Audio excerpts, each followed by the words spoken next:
Le sexe.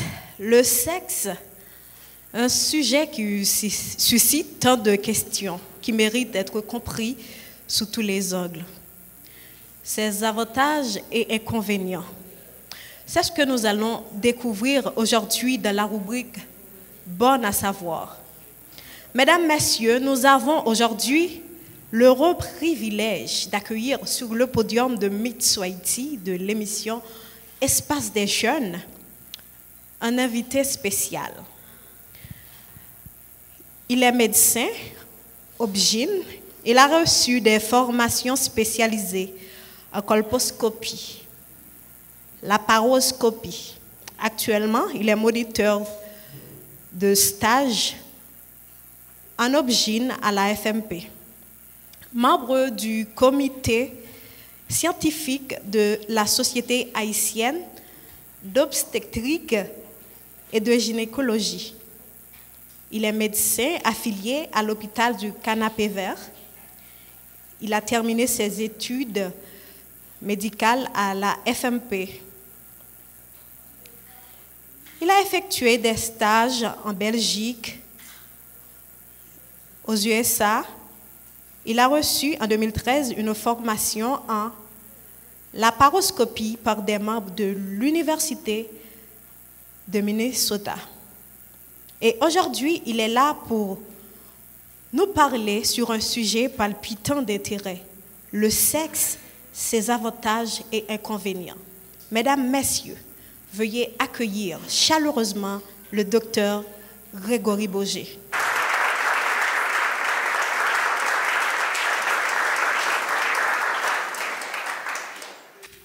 Bonsoir tout le monde. Je remercie d'abord Mitsou, en fait tous les jeunes qui ont pensé à m'inviter aujourd'hui. C'est vraiment un plaisir pour moi. On va passer un bon moment ensemble. D'ailleurs, est-ce que tout le monde là dans le sexe déjà? Parce que si il y a un petit monde là, m'a obligé de demander que vous mettez au dehors parce que non, c'est monde qui peut que j'aime. Moun qui peut que j'aime dans sexuel. OK.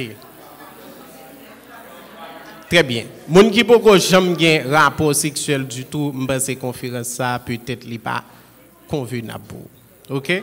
Bon, c'était juste une plaisanterie de toute façon et on est là pour partager des informations pertinentes concernant le sexe. En fait, c'est pas le sexe fait partie de la sexualité. Nous-mêmes, nous venons parler des avantages de la sexualité et aussi, nous pas parler de inconvénients. Maintenant, lorsque tu utilises mal la sexualité, il peut y avoir des conséquences. OK? Donc, je dis, c'est de ça vraiment nous allons parler. Maintenant, qui c'est la sexualité? Est-ce que vous avez ça là qui dit ça sexualité? Qui ça n'entend pas sexualité? Est-ce que vous avez qui est capable et dis-moi plus ou moins qui ça le comprennent de ça que les sexualités. OK. Et la sexualité, c'est l'ensemble des moyens d'accouplement et les comportements et les aspects culturels qui l'accompagnent. Ça veut dire sexualité pas seulement en question de sexe, c'est-à-dire le coït, parce que pas oublier que il y a d'autres animaux, d'autres espèces qui, yo même tout, n'est-ce pas, yo ont sexe, mais ils doivent avoir une sexualité. Parce que justement, ils n'ont pas des comportements, les aspects culturels, sociologiques et religieux qui accompagnent la sexualité. Maintenant, c'est dans ce sens que nous allons parler en fait de avantages que vous trouvez d'une manière individuelle, personnelle dans la sexualité. OK? Premièrement, est-ce que tout le monde là qui le nous a tombé enceinte et qui le nous capable de tomber enceinte? Est-ce que nous connaissons vraiment sick nous à part du téléphone, des applications? Est-ce que nous devons connaître comment ça fait? Très bien. Avant même que nous abordions l'aspect biologique et de la sexualité, nous avons parlé de cycle menstruel yon fille comment ça dérouler. Qui ça consiste? D'abord, le cycle c'est du premier jour des règles au premier jour des prochaines règles. Voilà? Très bien. Maintenant, le cycle est divisé en deux parties. La première partie, qui c'est dans la science phase folliculaire, c'est avant l'ovulation, sont parties qui sont vraiment variables. Par exemple, sous un cycle de 28 jours, ovulation est supposée tomber 14e jour. Alors que sous un cycle de 30 jours, elle tombe 16e jour. Donc l'ovulation, en fait, elle fait 14 jours avant les prochaines règles. L'ovulation se fait toujours environ 14 jours avant les prochaines règles. Donc, une fille qui a un cycle de 28 jours, est capable de 14e jour. Tout le monde pensait, en pile fois, nous pensons que l'ovulation se fait toujours au 14e jour. Non.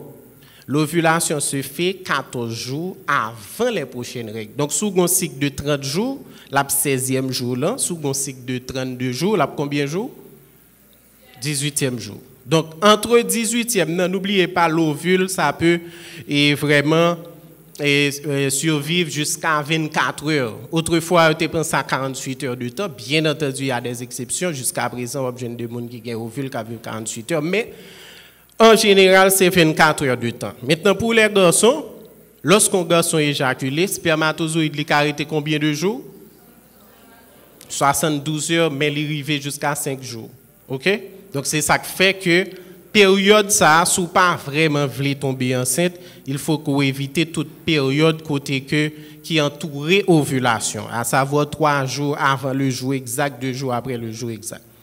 Donc, il y a des gens qui ont un cycle qui varie ou pas qu'à vraiment contrôler est-ce que c'est 14e, 15e, 16e jour, donc vous obligez un intervalle de temps qui est plus long par rapport à une période qui est fragile. OK? Maintenant, combien de jours une règle doit durer? Environ 3 à 4 jours. OK? En moyenne, vous supposez environ 30 ml de sang dans une règle. Une règle qui dépasse 80 ml, ça veut dire que vous changer des serviettes ou changer environ 5 à 6 serviettes remplies de sang pendant une journée, c'est déjà trop. Bon, ça c'était l'aspect juste pour savoir comment vous allez contrôler votre cycle. Maintenant, on parle directement des avantages du sexe en soi. Parce que il y a une étude qui fait sous affaires et sexualité, il y a une étude qui montrait de par expression corporelle, nous, qui avantage que le sexe capoté pour santé, nous, que ce soit santé mentale et santé physique. Donc, je viens de voir que tu as parlé de sérotonine, que nous allons parler de l'étau. Sexe, le premier avantage que vous estimez que le fait dans l'étude qui fait ces derniers temps, c'est un antidépresseur. Donc, il y a des gens qui ont une sexualité épanouie. Parce qu'en pile fois, on a parlé de sexualité, ce n'est pas le fait qu'on ait un coït qui fait qu'on ait une bonne sexualité. Ce n'est pas le fait que vous avez fait sexe chaque jour qui fait que vous épanouissez leur fait sexe. Donc, ça, c'est très important. Il faut qu'il y ait une harmonie, une connexion qui permette que qu'on réjouit de sexe. Et c'est comme ça que le sexe a des avantages antidépresseurs, il réduit les risques de maladies cardiovasculaires, parce que justement, avec le sexe, vous pouvez votre corps libère des hormones comme la sérotonine, l'endorphine. C'est ça qui fait que, par exemple, lorsque un fin gagne un bon rapport sexuel qui épanouit vraiment, une bonne connexion, eh bien, on gagne dormi. OK? C'est à cause de hormones qui relèvent endorphine. Et hormones ça, il y a des effets bénéfiques sur le cœur, il bon pour l'humeur ou tout. Après, en pile fois qu'on gagne un rapport sexuel ou un cœur content, parce que justement, sécréter endorphine. Ensuite, sexe l'entour, il permet de sécréter ça, l'ocytocine, qui est l'hormone de l'amour, qui permet de un meilleur rapprochement avec les gens qui ont un bon sexe avec la, bien entendu.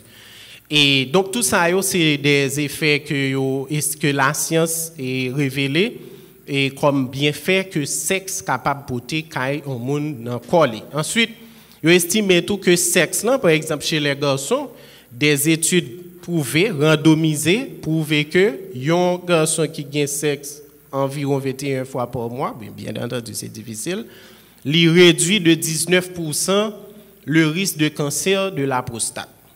OK? Donc, c'est ça.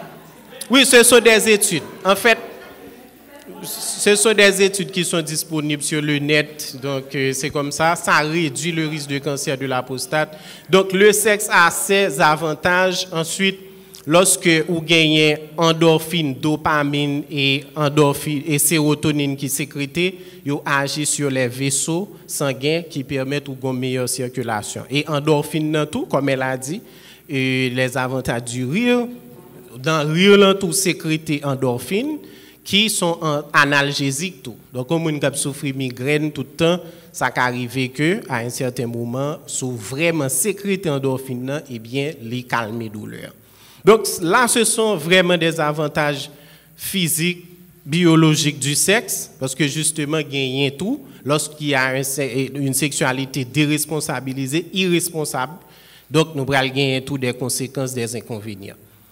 Du point de vue global, nous sommes capables de dire une sexualité qui n'est pas contrôlée, une éducation sexuelle qui n'est pas faite dans les écoles, à travers les médias, etc., est capable de gagner des conséquences néfastes sur un pays.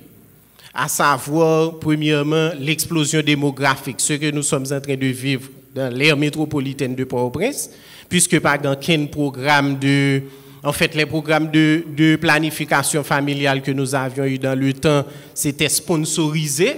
Donc, c'était des bailleurs internationaux qui étaient sponsorisés. Donc, à cause de l'irresponsabilité qui gagne dans le contrôle du sexe, dans l'éducation sexuelle, eh bien, ça vient déboucher non seulement avec ce qu'on appelle les grossesses précoces chez les adolescents, parce que là, dans l'ère métropolitaine, on a trouvé un pile quartier côté Wapouet Timoun, moi-même comme gynéco, membre de la Société haïtienne d'obstétrique de gynéco, je côtoie quotidiennement ces genres de cas. C'est-à-dire de Timoun 13 ans qui a fait Timoun, 14 ans qui a fait Timoun.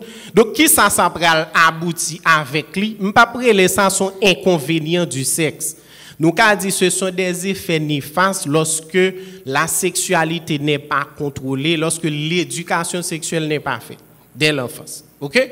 Donc, à ce moment-là, qui ça nous va gagner, c'est augmentation de la délinquance juvénile, augmentation de la criminalité aussi, parce que justement, lorsque le sexe n'est pas contrôlé, et si vous rentrez là-dedans bien facile, pas de contraception, d'ailleurs je vous le dis, il n'y a plus de sponsorisation en termes de contraception, donc là, nous pour compte nous, pas de bailleur encore capote ou bien planning longtemps que vous avez joué gratuit, ou du moins très peu.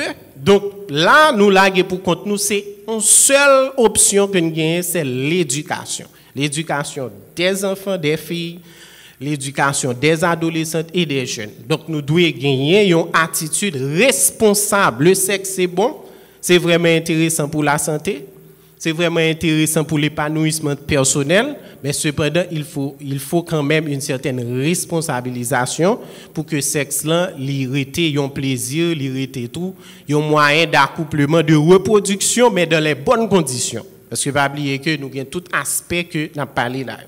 Ensuite, lorsque nous débouchons sur surpopulation, grossesse précoce, et nous prenons, du point de vue personnel, tout, nous prenons parler de ça, des infections sexuellement transmissibles.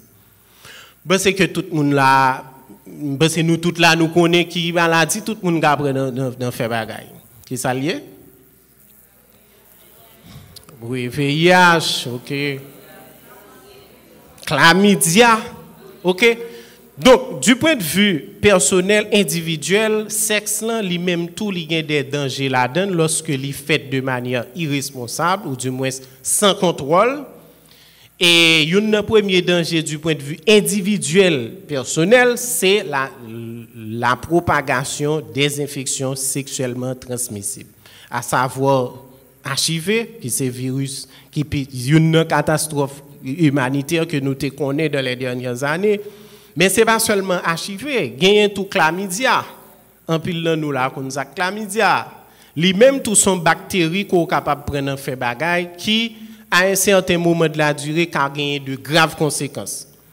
À savoir, il y a une bouchée trompe mesdames, c'est une grosse raison qui fait, et en pile, une grosse raison d'infertilité ces derniers temps. À savoir, trompe bouchée, en pile mesdames qui ont trompe bouchée, ou qu'on doit gagner l'on va connaître. Parce que justement, chlamydia, son germe qui agit à bas bruit. Il va faire bruit, il va pas douleur, il va pas rien. C'est justement l'obre a des conséquences, c'est le ça qu'on connaît. HIV, nous connaissons déjà de quoi il en est. C'est un virus d'immunodéficience humaine qui lui-même a détruit le système de défense jusqu'à ce que les détruit complètement. Mais ce n'est pas seulement ça. Il y a tout hépatite B, qui sont virus sexuellement transmissibles, il y a herpès, il y a tout et des parasites tant que Trichomonas vaginalis. Trichomonas vaginalis sont parasites, mais les sexuellement transmissibles tout. Okay? Donc, ce n'est pas seulement HIV, syphilis, sida, herpès que nous sommes capables de prendre, hépatite, là, tout, c'est un virus qui est très facile pour transmettre sexuellement. Et il y a l'autre virus qui est très important que nous supposons qu'on est là, je dis, hein, qui c'est le virus qui est responsable du cancer du col. C'est qui virus? C'est quoi? Très bien. Human papilloma virus, ou bien virus à papillome humain. OK? Dans le sexe, là, malheureusement, le virus à papillome humain, eh bien, pas gagné préservatif pour protéger contre lui. OK? Parce que son virus qui a retrouvé dans des surfaces, toute partie surface génitale là. Et virus ça, c'est une famille qui a environ 200 sérotypes et gagne environ 9, parmi lesquels 16, 18 qui sont responsables de cancer col matrice. OK?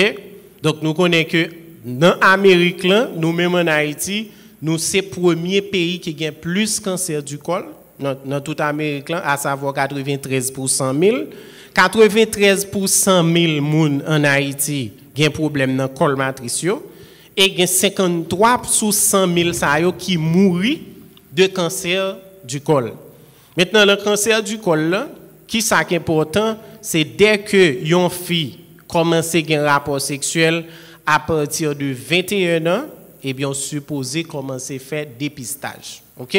Ça y aurait les Pap test, très bien. Vous supposez commencer à faire des dépistage. Bien entendu, dans la prévention primaire, ce n'est pas seulement ça qu'il y a des vaccins qui sont disponibles. Bon, jusqu'à présent, nous-mêmes en Haïti, nous avons fait des démarches pour que l'entrée, et bien que les adolescents soient capables de prendre, et à partir de 10 et 13 ans, jusqu'à 16 ans, bon, de nos jours, ils ont augmenté l'argent toujours, et bien à partir de vaccins, ils sont capables de protéger contre le virus HPV. Donc, toute fille qui a un âge de procréer, qui déjà a un rapport sexuel, ou supposé faire dépistage pour cancer col matrice. Donc, là encore, c'est un désavantage qui gagne. Nous ne pas dire désavantage, donc c'est une précaution que vous supposé prendre lorsque vous gagnez des rapports sexuels. Ensuite, nous sommes capables de dire tout que rapport sexuel, du point de vue sociologique, en pile fois, qu'on pose des problèmes. Nous ne pouvons pas entrer dans tout détail, du genre infidélité, plusieurs partenaires sexuels, etc. Nous ne pouvons pas entrer dans le détail, mais ça permet que lorsque vous avez une maladie qui est endémique dans une zone, li empêcher que ou casser eh bien chaîne de transmission et attitude sexuelle mounio dans une zone capable faire que une maladie était endémique dans zone. Une maladie endémique c'est une maladie qui est toujours présente dans une zone à un certain moment. Par exemple, vous avez une zone où tout le monde a chlamydia, puis fort monde a chlamydia, mais le fait que moun yo pas gen une attitude responsable, yo pas protéger contre les yo gen rapport sexuel, et bien zone ça, quel que soit traitement que vous fait pour individu, et bien chlamydia toujours là. Il en est de même pour VIH, pour syphilis. Donc une fois que l'on zone nos communauté ou du moins son groupe d'âge qui a même attitude sexuelle, et bien les susceptibles pour que eh bien ou gagner chaîne de transmission qui va casser à cause de attitude sexuelle mondiale. Donc, en gros, c'est ça. Nous allons faire un débat animé. Je suis prêt pour vos questions. Et en ce qui concerne la sexualité, les effets néfastes et surtout les avantages. Merci.